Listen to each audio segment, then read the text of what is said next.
Bismillahirrahmanirrahim. Assalamualaikum warahmatullahi wabarakatuh. Marilah kita lanjutkan materi kita tentang kalkulus, yaitu pokok bahasan kekontinuan fungsi. Ya. Ingat, subcapaian pembelajaran mata kuliah adalah mahasiswa dapat menghitung limit fungsi yang diberikan dan menentukan kontinuitas suatu fungsi yang diberikan. Perhatikan gambar ini ya. Kalau kita perhatikan bahwa F0 itu sama dengan berapa? Sama dengan 1. Lalu kalau kita lihat limit kiri menuju 0 ketemu 0, limit kanan menuju 0 ketemu 0.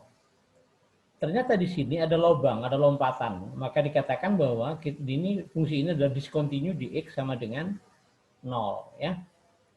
Kenapa ada discontinue di X sama dengan 0? Karena limit X menuju 0-nya itu tidak sama dengan F0. Coba F0 sama dengan limitnya ini, dia pasti ini pindah ke sini, pasti nutup ini. Sehingga ini menjadi tertutup dan ini menjadi continue, tidak ada lubang lagi ya. Tetapi yang X menuju 1 ada perbedaan. Kalau limit kiri dari X menuju 1 dari sebelah kiri, dia ketemu 1.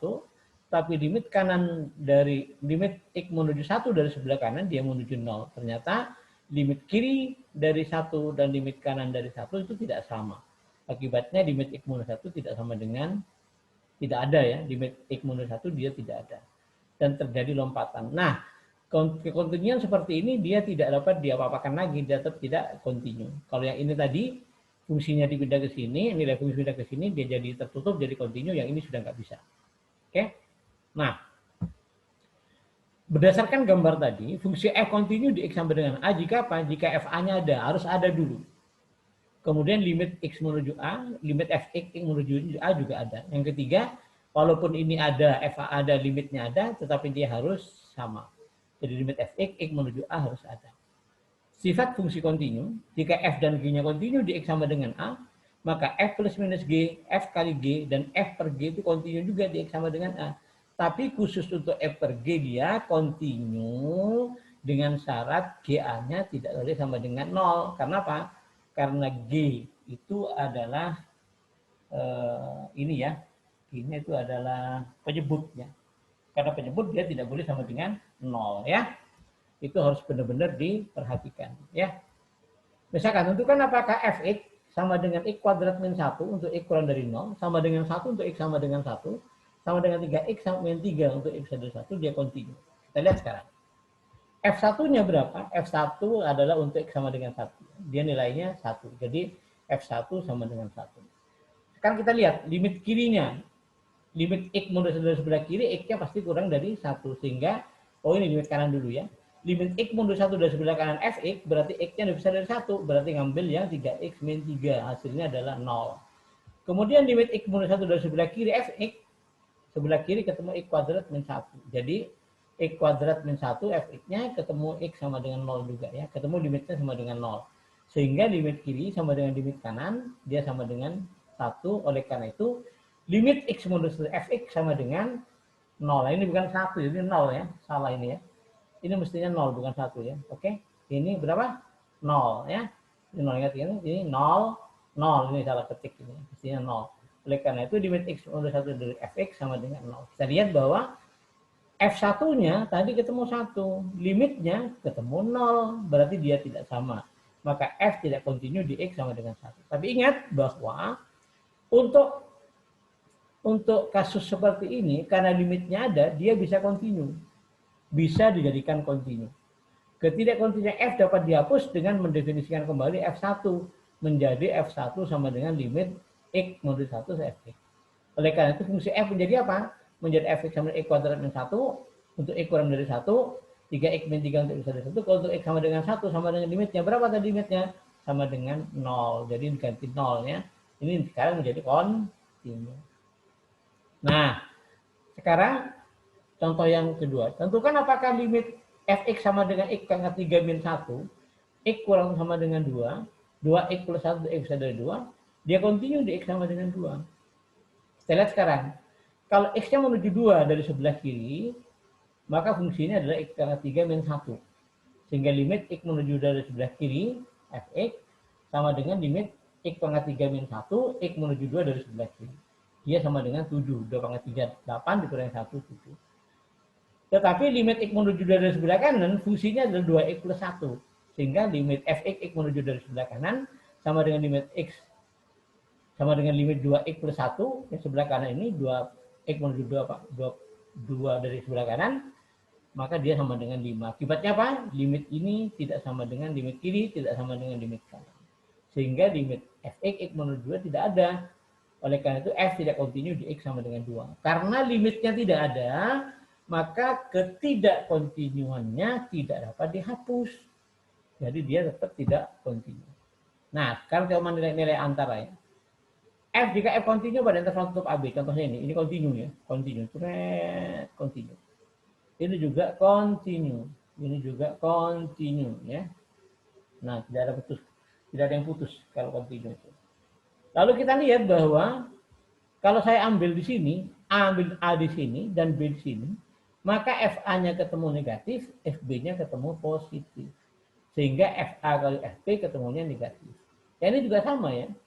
Kalau ini saya ambil di sini FA-nya positif, ambil di sini A-nya ketemu FA, FB-nya negatif. Sehingga FA kali FB negatif. Kalau itu yang terjadi, kalau yang satu negatif, satunya positif, maka dia pasti akan melewati sumbu X. Di sini Fx dia sama dengan 0. Di sini Fx-nya sama dengan 0. Jadi, teorema di antara adalah jika F kontinu pada interval tutup AB dan FA kali FB kurang dari 0, maka ada C elemen AB, jadi ada C di antara AB, sehingga FC sama dengan 0. Ya, seperti itu teorema nilai antara. Misalkan apa? Contohnya, tunjukkan bahwa X min cos X sama dengan 0 mempunyai akar. Penyelesaiannya, ini adalah X sama Px sama dengan X, Qx sama dengan cos X. Kontinu kan? Polinomial kontinu, cos X juga kontinu. Kita tahu itu.